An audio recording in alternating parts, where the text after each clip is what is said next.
My name is Jeremy. I'm a paramedic and current nursing student, and welcome to The Real Truth. Like, comment, and subscribe, and hit the notification bell for future videos we upload on Wednesdays and Sundays, and let's go ahead and get started.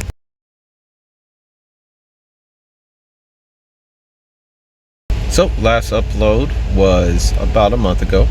Pretty much had studying for exit exam, which comes in at the end of the month.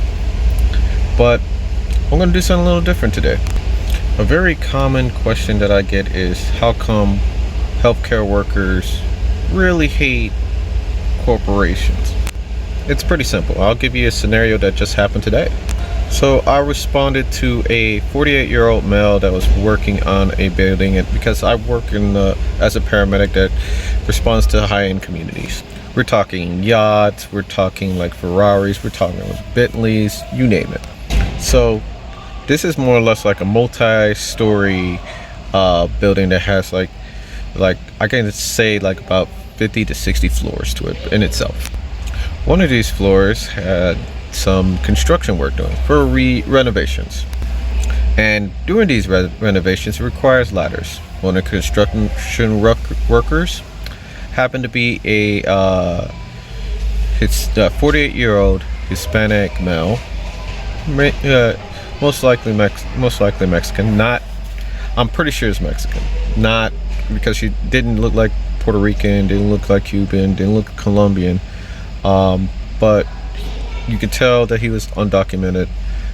He didn't speak a lick of English, and okay, not a problem, whatever. So I got one of the people that's there that knew English to translate for me. So I say, "Where's the pain?"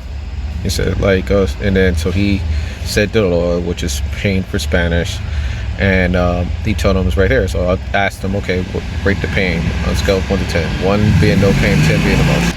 He said 10. So I took a look at his foot. I took off the sock. I took off the shoe, and then I took off his other foot to compare. Foot was clearly like right here, clearly not a good angle, and obviously broken, and it was like swollen and stuff. You can tell the extent of it only with an x-ray. And when asked, he said it's a 10 out of 10. So I splinted and I put some ice on it and put an ace bandage and stuff on it, right?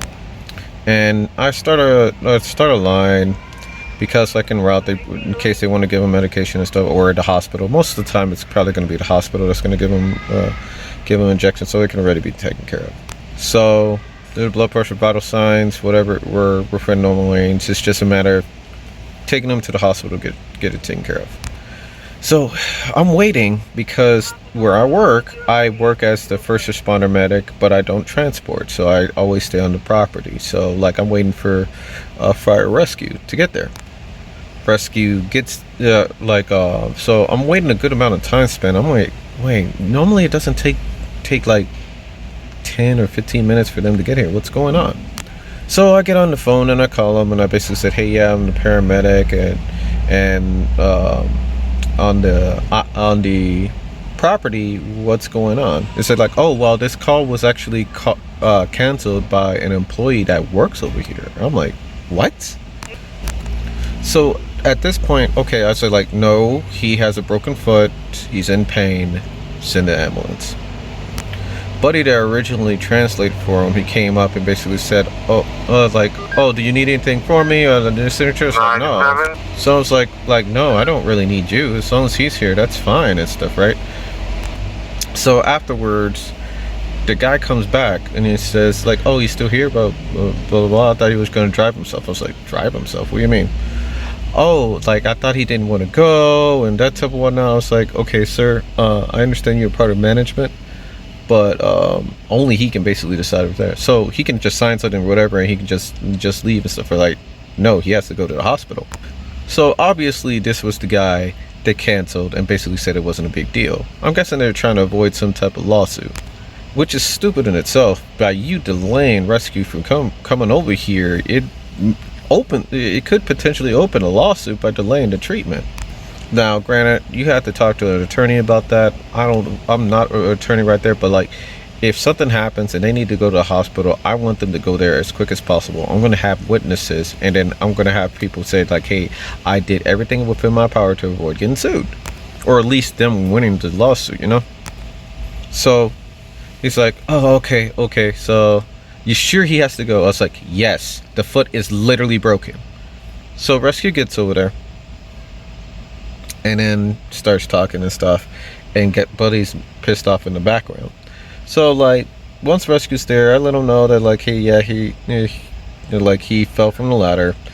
I got a 20 gauge on his right arm for you guys, and he's 48, and yeah, just go from there. I wanted to talk about this is because like, yeah, I guess I get it. If you're like a place that is known for making money, yes, you have to worry about lawsuits. But to go so far as to basically be like, okay, he take it himself, so he flips the bill and it saves it right there, that's really grimy, bro. He fell on your thing.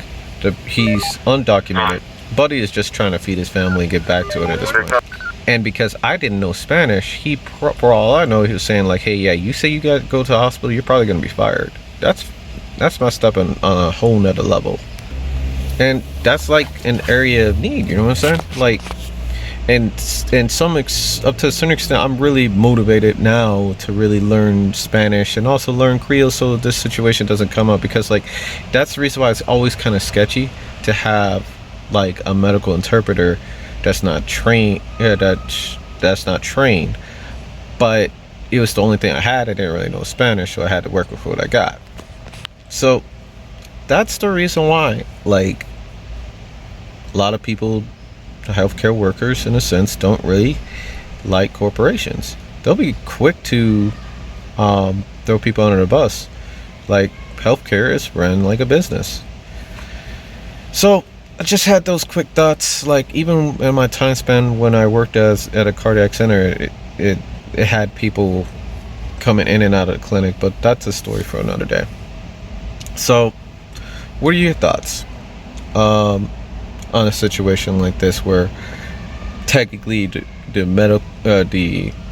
translator that's available right there obviously was influencing this guy's decision to go to the hospital, but I stayed right there and made sure that like, hey, yeah, he did go. I did advocate for the patient, but he could have said whatever and he still could have not gone. I can't stop them if they choose to it. So I don't know. You tell me in the comment sections below, what are your thoughts of the situation? Like, comment, and subscribe, and see you in the next video.